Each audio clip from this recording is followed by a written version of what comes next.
보실 말씀은 창세기 25장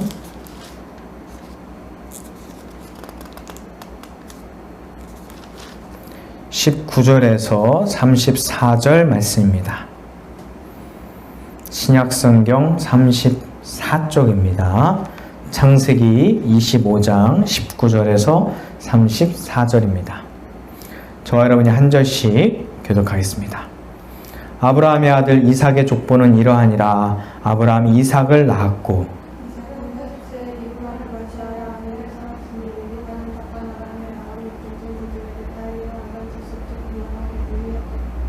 이삭이 그의 아내가 임신하지 못하므로 그를 위하여 여호와께 간구하매 여호와께서 그의 간구를 들으셨으므로 그의 아내 리브가가 임신하였더니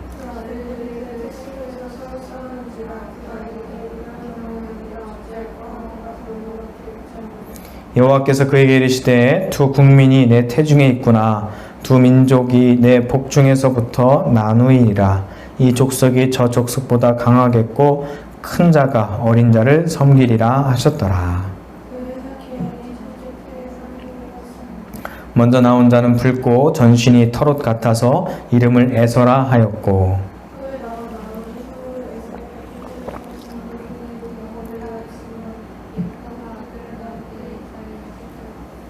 그 아이들이 장성함에 에서는 익숙한 사냥꾼이었으므로 들사람이 되고 야곱은 조용한 사람이었으므로 장막에 거주하니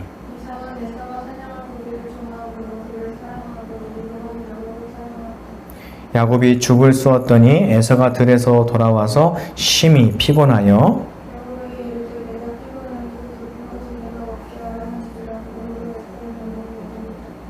야곱이 이르되 형의 장자의 명분을 오늘 내게 팔라.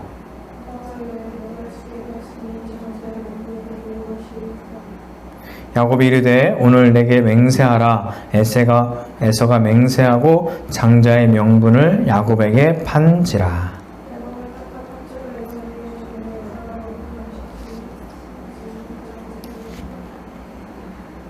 아멘.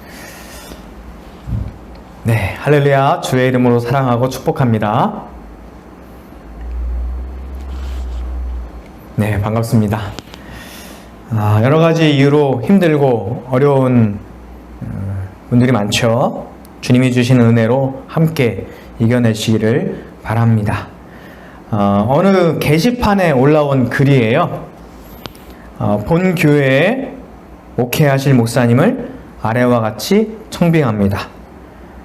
제목이고요. 내용은 우리 교회는 목사님이 갑자기 별세한 대형 교회입니다.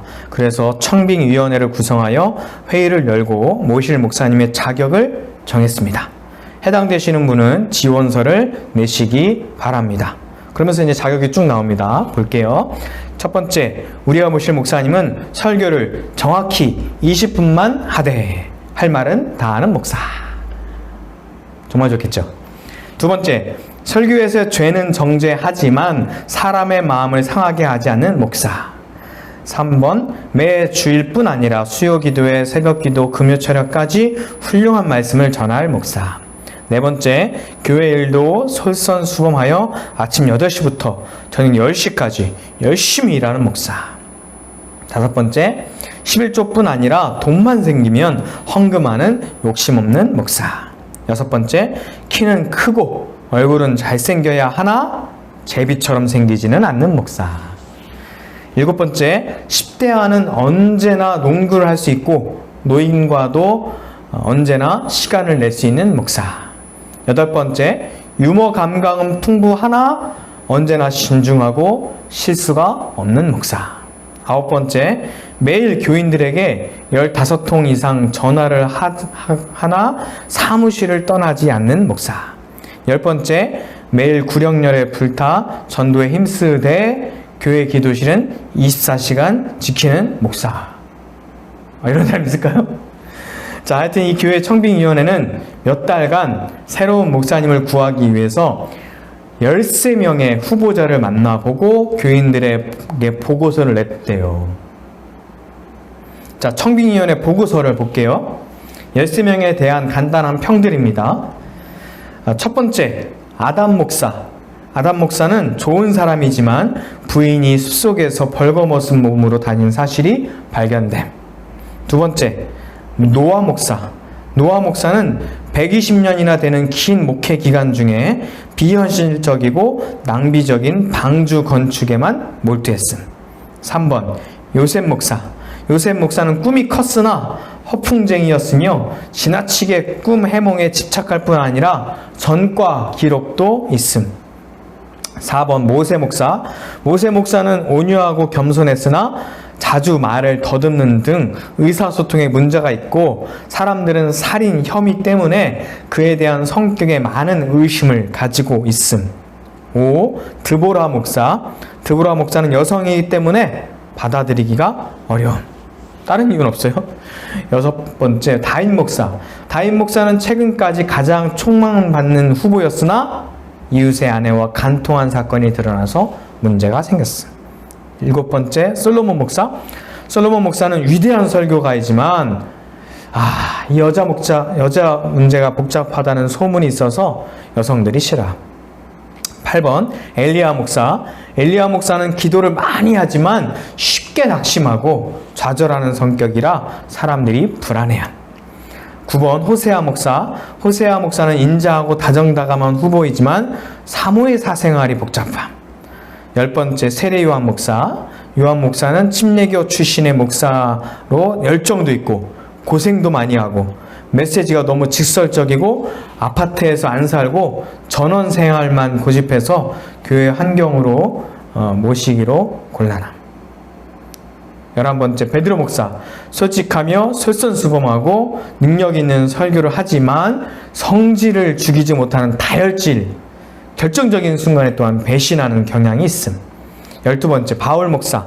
바울 목사는 능력 있는 설교자이고 치유의 은사도 있고 그렇지만 외모가 대머리이고 미혼이고 식사 문제를 아주 까다로워가지고 여신도들이 매우 부담스러워. 13번째, 누굴까요?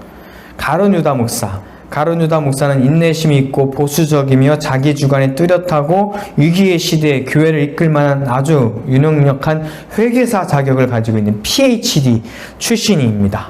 그래서 교회 재정을 잘 다룰 것을 믿어서 다음 주일에 이 가룟 유다 목사를 초청해서 설교할 예정입니다. 기대하십시오. 이런 보고를 냈대요. 사람들은 저마다 가진 스펙으로 평가하고요. 그동안 살아왔던 삶의 모습, 자기가 보고 싶은 것으로 또한 평가하기도 하죠. 세상에서 신입생, 신입사원 뽑을 때 각자 학교와 각자 회사에서 원하는 스펙과 기준들이 있습니다. 뭔가 잘해야 되고 성적이 좋아야 합니다.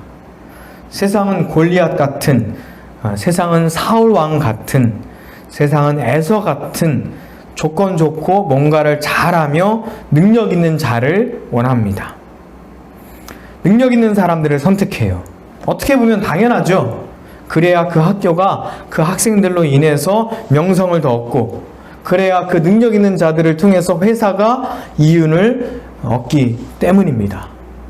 하나님도 그러실까요? 하나님의 선택은 희한하게 그렇지 않아요. 하나님은요, 세상의 기준과 다르게, 세상의 선택과 다르게 부족한 자, 약한 자, 죄인을 하나님께서는 선택하시고 그들을 붙잡아 주시며 그들에게 찾아가 주십니다. 그런데 교회는 또 하나님과 다르게 세상과 똑같은 기준으로 사람을 뽑는 경우가 참 많죠. 오늘 에서와 야곱의 이야기를 통해서 하나님께서 어떤 선택을 하시고 그 선택을 통해서 하나님께서 어떤 일을 하시는지, 무엇을 우리에게 말씀하시는지 저와 여러분이 듣기를 바랍니다. 자, 지난주에 레베카가 아브라함의 종을 따라서 이삭을 만나는 장면에서 끝났죠. 이삭의 나이 40세에 리브가와 결혼을 합니다. 결혼을 하면 마냥 행복할 줄 알았는데 문제가 생겨요. 무슨 문제죠? 아버지 때에도 있었던 문제예요. 아버지 때도 그렇게 아들 때문에 고생을 했는데 1년이 지나 2년이 지나도 아기가 안 생기는 거예요. 세상 모든 거 다 가져도 부부에게 아이가 안 생기는 것처럼 큰 고민거리는 없습니다. 때가 되면 생겨야 될 텐데 1년, 2년 정도가 아니라 20년이 지나도록 안 생기는 거예요. 이삭이 아내가 임신하지 못하니까 어떡합니까? 하나님께 간구합니다. 하나님께 이거 어떻게 하면 좋겠습니까? 라고 간구해요. 자, 하나님은 어떤 하나님이십니까? 하나님은 간구를 들어주신 하나님이세요. 이삭이 하나님께 간구하자 리브가가 드디어 결혼 20년 만에 임신하게 됩니다. 축하해 주십시오. 자, 이삭과 리브가와 같이 우리의 힘으로 해결되지 않는 문제와 어려움 가운데 있다면 하나님께 간구하시기를 바랍니다. 그 기도의 간구가 금방 이루어질 수도 있고 때론 이렇게 20년이 지날 때 이루어질 수도 있지만 하나님께서는 그 아픔을 들어주시고 그 간구를 들어주신 하나님이세요. 자, 리브가는 임신만 하면 또 모든 걱정이 사라질 줄 알았죠. 그냥 계속 행복할 줄 알았는데 사람의 상황과 또 마음이 꼭 그렇지만은 않아요. 자, 아이들이 수학을 공부할 때 수학을 참 어려워하죠. 초등학생들이 덧셈 뺄셈 어쨌든 힘들지만 잘하다가 초등학생의 위기가 한번 크게 옵니다. 언제죠 그게? 구구단. 구구단 외우는 게 어쩜 그렇게 어려운지. 자, 어쨌든 잘 외웠어요. 그래서 곱셈을 잘해요. 구구단을 잘 외우고 곱셈을 잘하면 초등학교 수학의 위기는 이제 없을 줄 알았지만 초등학교의 최대 위기는 구구단 아무것도 아니었죠. 분수. 분수에 덧셈 뺄셈 통분. 너무 힘든 거예요. 분수를 잘 완성을 하면 이제는 뭐 수학 아무것도 아닐 줄 알았더니 이제 뭐 수학은 그건 뭐 시작에 불과하죠. 그죠? 고등학생이 생각할 때는 그건 뭐 그냥 산수죠, 산수. 그 이후에 닥쳐올 여러 가지 수학의 위기들이 계속 있습니다. 여러분, 자녀를 두신 여러분, 부모님들, 자녀들이 뭐 학교 숙제나 수학 문제들을 가지고 올 때 초등학교 문제까지는 그나마 뭐 이렇게 쓱쓱쓱 알려줄 수도 있어요. 어느 순간 내가 가진 수학 지식을 뛰어넘어서 물어올 때 아주 당황스럽죠. 요즘은 저에게 물어오면 제가 하는 말이 있습니다. 엄마에게 물어봐. 물어봐서 답을 줄 수 있는 사람이 있다는 것은 그래도 참 감사한 일입니다. 여러분은 힘들고 어려울 때 누구에게 묻습니까? 리브가는 어떻게 했나요? 임신만 하면 만사 오케이일 줄 알았는데 아무 걱정 없을 줄 알았던 리브가 뱃속에서 어떤 일이 일어나죠? 아이가 쌍둥이에요. 이 쌍둥이가 서로 이렇게 밀치거나 이렇게 해서 안에서 태동을 느낄 정도의 고통이 아니라 정말 아팠던 것 같아요. 리브가가. 어떻게 표현했냐면 그 안에서 두 아이들이 싸웠다라고 표현할 정도로 아이 한 명도 안에서 발길질하고 손하고 태동을 하면 정말 발길질 세게 하는 아이들은 배가 많이 아프다고 그래요. 근데 그 정도가 아니라 두 아이가 싸울 정도로 정말 근심할 정도로 너무 아팠다는 거예요. 심하게 고통스러워서 또 리브가가 배가 너무 아파서 내가 어떻게 하면 좋겠습니까? 내가 어찌할꼬? 라고 하면서 또 하나님께 기도하죠. 너무 아파서 여호와께 묻습니다. 임신하지 못할 때 이삭이 하나님께 물었는데 이제 임신한 상태에서 리브가가 하나님께 이 고통을 어떻게 하면 좋겠냐고 하나님께 묻죠. 하나님께서 뭐라고 대답해 주시나요? 하나님께서 리브가에게 대답을 해주시는데 이 말씀이 오늘 우리가 들어야 될 말씀의 핵심입니다. 하나님께서 어떻게 역사하시는지 우리가 이 말씀을 통해서 들었으면 좋겠어요. 이 말씀은 사실 리브가에게만 해주신 것이 아니라 사실 성경 전체를 통해서 우리에게 해주시는 말씀이에요. 23절 말씀 같이 읽겠습니다. 여호와께서 그에게 이르시되 두 국민이 내 태중에 있구나. 두 민족이 내 복중으로부터 나누이리라. 이 족속이 적 족속보다 강하겠고 큰 자가 어린 자를 섬기리라 하셨더라. 아멘. 큰 자가 어린 자를 섬기리라. 이게 하나님의 말씀이에요.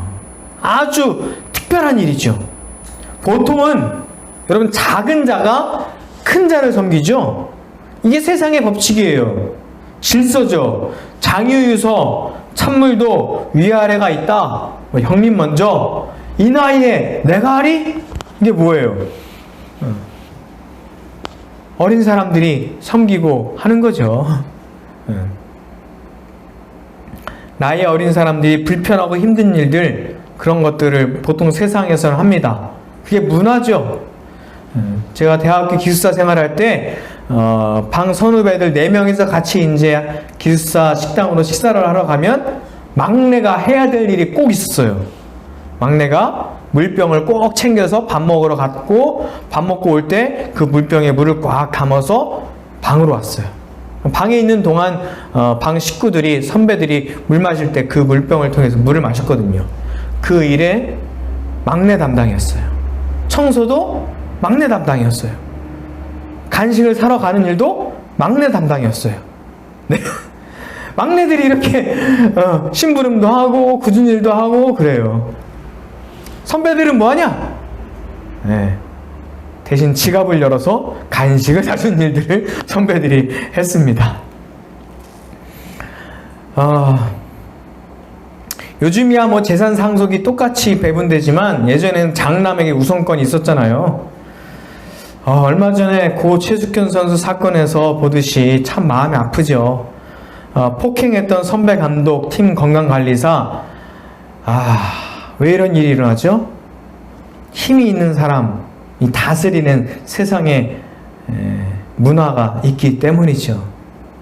어린 자는 보통 큰 자를 섬기고 큰 자는 어린 자를 다스립니다. 힘이 있는 사람이 힘이 없는 사람을 다스리죠. 건물주가 세입자를 다스리죠. 이게 세상의 규칙이고 문화입니다. 그런데 하나님께서는요. 그런데 하나님 다스리는 나라, 하나님 나라에서는요. 큰 자가 어린 자를 섬기리라. 이게 하나님의 말씀이고 하나님의 나라입니다. 오늘 리브가의 태중에 있는 아이들을 향해서 아주 특별한 하나님의 말씀을 지금 주고 있는 거예요.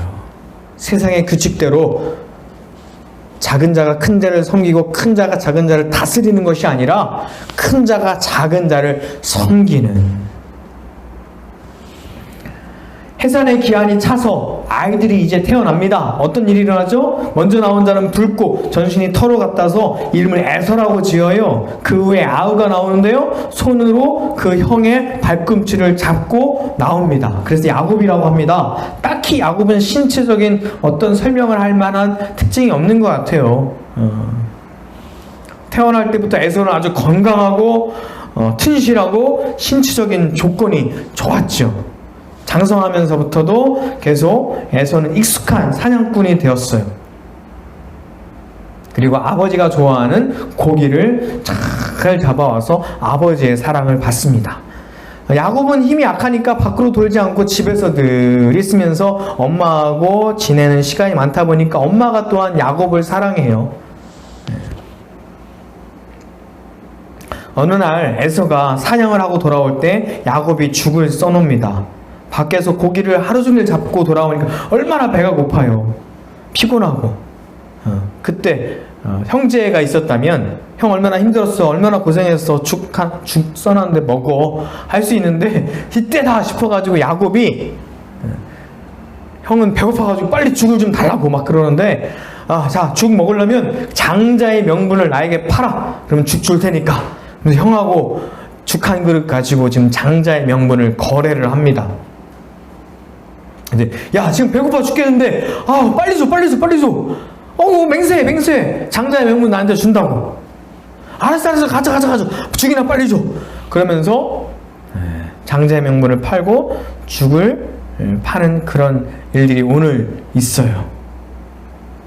이후에 이 일로 인해서 또한 야곱이 아버지가 돌아가시기 전에 늙어서 이제 축복을 해야 될 때 또 에서처럼 속여서 이삭에게 장자의 축복을 받죠. 자, 보통 이런 장자의 명분이나 장자의 축복은 뭐냐면 재산적인 축복이에요. 그런데 그 축복을 받아서 재산을 물려받아요? 아니에요. 오히려 화난 형이 무서워가지고 야곱은 그 자리에서 도망쳐가지고 외삼촌 집으로 도망을 갑니다. 그러니까 재산을 물려받기는커녕 오랜 시간 동안 빈털터리로 맨몸으로 도망쳐서 갖은 고생을 다 하게 되죠. 자, 이 이야기를 기억하면서 이 이야기를 전하는 사람들은 누구의 후손이에요? 야곱의 후손이에요? 에서의 후손이에요? 야곱의 후손이죠. 그죠? 야곱의 후손이 이 이야기를 기억하며 이 이야기를 계속해서 후손들에게, 자손들에게 전해주었어요. 우리의 조상 야곱은 이런 일이 있었단다 그러면서요. 구전으로 내려오던 이 이야기가 언제 글로 쓰여지고 이 자료들이 성경으로 이렇게 형성이 되었냐면요, 바벨론 포로 시기에. 바벨론 포로 시기는 이스라엘 민족들이 여러 가지 고난을 당했지만 그 민족의 역사 가운데 가장 아프고 가장 슬프고 힘겨웠던 역사 중에 하나예요. 애굽에 있었던 그 포로 시기와 함께 그들은 예루살렘에 성전이 있었는데 그 성전도 다 무너지고 예루살렘도 무너지고 그래서 포로로 끌려가서 그곳에서 성전에 예배할 수도 없었고 그들이 다 무너지고 포로 생활을 하고 예배의 자유도 없었던 그 시기에 그들은 오히려 하나님의 말씀, 하나님의 약속에 집중하며 살게 되었습니다. 그리고 그들이 입으로 전해졌던 그 말씀을 또한 그들이 눈으로 볼 수 있도록 책으로 만들어 가던 시기였죠. 성전이 무너지자 오히려 말씀에 집중하고 예루살렘이 무너지자 오히려 전 세계로 흩어진 하나님의 사람들이 각자의 삶의 자리에서 예배를 드리기 시작했어요. 자, 그들이 기억하고 그들이 붙잡았던 약속의 말씀은 무엇입니까? 우리의 조상 야곱이 그랬지. 그가 약하고 또한 고향에서 쫓겨나 도망가 아무것도 없이 살던 그때에도 그는 하나님의 약속의 말씀을 붙잡고 하나님의 축복의 말씀을 붙잡고 그 말씀을 통해서 오랜 기간 힘들고 어려운 시간을 보냈지만 결국은 고향 땅으로 돌아가 하나님의 사람으로 살아갔고 어려운 시간도 역시나 하나님과 동행하는 하나님의 사람이었다라고 하면서 그들이 약속의 말씀을 붙잡은 거죠. 하나님은 약하고 능력이 없고 때로는 비열하고 때로는 형제애도 없고 아버지를 속이고 형의 것을 빼앗는 그런 형편없는 야곱이지만 또한 아무것도 가진 것 없는 야곱이지만 하나님께서는 그를 선택하시고 하나님께서는 그와 함께 하시며 그를 통해서 큰 민족을 이루며 하나님께서 그를 통해서 하나님의 영광을 받으시는 놀라운 일을 이루신다라고 말씀하셨다라고 하는 그 말씀을 그들이 붙잡은 거죠. 그래서 지금 우리가 고생스럽고 지금 우리가 포로 생활을 하며 지금 우리가 예루살렘 성전에서 예배할 수 없을지라도 우리도 언젠가 우리 조상 야곱처럼 우리도 언젠가 하나님의 말씀대로 하나님의 약속이 성취되는 그날을 바라보며 보잘것없고 약하고 쓸모없는 우리이지만 하나님께서 붙잡으시고 하나님께서 써주시기만 한다면 우리가 하나님께 영광을 돌리며 하나님께 예배하는 자가 되고 하나님의 이름을 높이는 자가 될 줄로 믿습니다. 그래서 그렇게 이스라엘 사람들이 이 말씀을 붙잡았고요. 그래서 이스라엘 사람들이 오늘 이 이야기를 통해서 눈에 보이는 세상의 법칙이 아니라 지금 당장 우리가 누릴 현실적인 좋은 것들이 아니라 당장 배고픔을 해결해야 되는 그 에서의 모습이 아니라 약속에 불과하지만 눈에 보이진 않지만 앞으로 이루실 하나님의 약속과 하나님의 말씀을 붙잡고 살아가는 저와 여러분 되기를 주의 이름으로 축원합니다. 예루살렘이 무너지고 성전에서 예배하지 못하면 인생 끝나는 줄 아는 그런 사람들이 있었겠죠. 그러나 놀라운 하나님의 은혜가 이 말씀을 붙잡는 사람들에게 이루어질 줄로 믿습니다. 신약 시대에도요, 예루살렘에서 예배하지 못하고 핍박을 받을 때, 스데반이 죽어서 예루살렘 교회에서 큰 박해가 있을 때 어떤 일이 일어났어요? 유대와 사마리아 모든 땅으로 복음을 가지고 흩어졌습니다. 사도행전 8장 1절에서 4절 말씀 같이 읽겠습니다. 사울이 그가 죽임당함을 마땅히 여기더라. 그날에 예루살렘에 있는 교회에 큰 박해가 있어 사도 외에는 다 유대와 사마리아 모든 땅으로 흩어지니라. 경건한 사람들이 스데반을 장사하고 위하여 크게 울더라. 4절 읽겠습니다. 그 흩어진 사람들이 두루 다니며 복음의 말씀을 전할세. 네, 흩어졌어요. 그랬더니 흩어진 곳에서 복음의 말씀을 전합니다. 눈에 보이는 성전이 무너졌지만 그들이 말씀을 붙잡았다는 거예요. 박해가 있었고 교회가 잔멸됐지만 그들이 오히려 흩어진 곳에서 복음을 전했다는 거죠. 정부가 교회의 소모임을 금지하는 명령을 내렸어요. 예. 교회가 여러 가지 성명을 발표하고 불평을 하기도 하고 여러 가지 의견을 내기도 합니다. 그러나 어떤 집사님이요, 이런 이야기를 했어요. 교회가 너무 교회 안에만 있었던 것 같다. 세상으로 나아가라는 뜻인 것 같다. 그런 취지의 글을 썼습니다. 맞습니다. 이럴 때 너무 우리가 교회 안에만 있었던 것을 회개하고 복음을 들고 세상으로, 복음을 들고 다른 차원으로 나아갔으면 좋겠어요. 여러분, 복음은 무엇입니까? 약속의 말씀이에요. 무엇을 약속하셨어요? 비록 너는 약하지만, 능력이 없지만, 공로가 없어도, 그리고 죄인이어도 내가 너를 선택하였고 내가 너를 지명하여 너를 불렀고 내가 너를 붙잡으면 된다. 야곱의 능력으로, 야곱이 잘나서 야곱이 그렇게 뭔가를 잘해서 된 것이 아니라 하나님께서 야곱같이 쓸데없는 사람도 선택하시고 함께 하시면 결코 그를 통해서 이스라엘 민족이라고 하는 큰 민족을 하나님께서 이루실 것이다 라고 하는 놀라운 하나님의 역사죠. 우리가 나를 볼 때 쓸모없고 능력도 없고 심지어 부끄러워서 살 수 없는 죄인이란 나의 모습을 내가 발견할지라도 예수님의 십자가의 구원의 능력과 그 십자가의 은혜로 말미암아 우리가 영생을 누리는, 하나님께 영광을 돌리는 저와 여러분 되기를 간절히 바랍니다. 세상에 에서와 같이 능력 있는 자를 선택하지만 하나님께서는 야곱과 같이 작은 자, 미달인 자, 쓸모없는 자, 그리고 죄인을 통해서 하나님께서 역사하실 줄로 믿습니다. 이사야 43장 말씀 보시면 야곱아, 너를 창조하신 여호와께서 지금 말씀하시니라. 이스라엘아, 너를 지었고 이는 너를 함께 하심이라 라고 말씀해요. 세상에서는 우리를 평가할 때 쓸모없고 아무것도 아니고 능력없다 평가할 수 있지만 하나님께서 우리를 향해서 어떻게 여기신다고 말씀하세요? 너는 보배롭고 너는 존귀하고 내가 너를 사랑한다 라고 말씀하십니다. 하나님의 이 말씀, 하나님의 이 약속을 붙잡고 세상 가운데 승리하며 복음을 전하는 저와 여러분 되기를 주의 이름으로 축원합니다. 기도하겠습니다. 사랑과 은혜 하나님 감사합니다.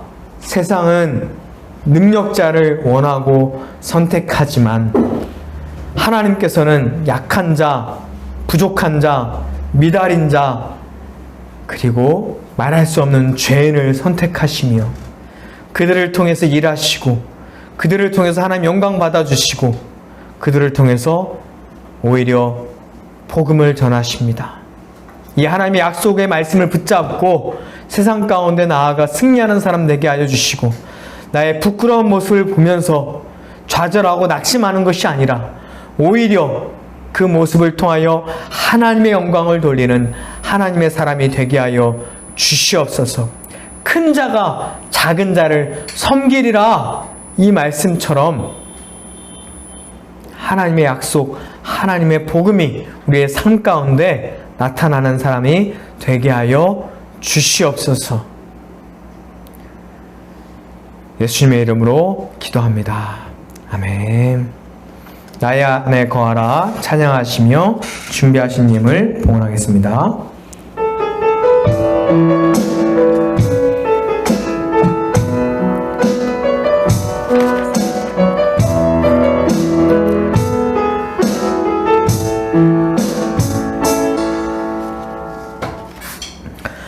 사랑과 은혜 하나님 감사합니다. 이 시간 주님께 예물을 드립니다. 하나님, 이 예물을 기뻐 받아 주시옵소서. 하나님, 이 예물을 드리는 하나님의 사람들을 기억하여 주시옵소서.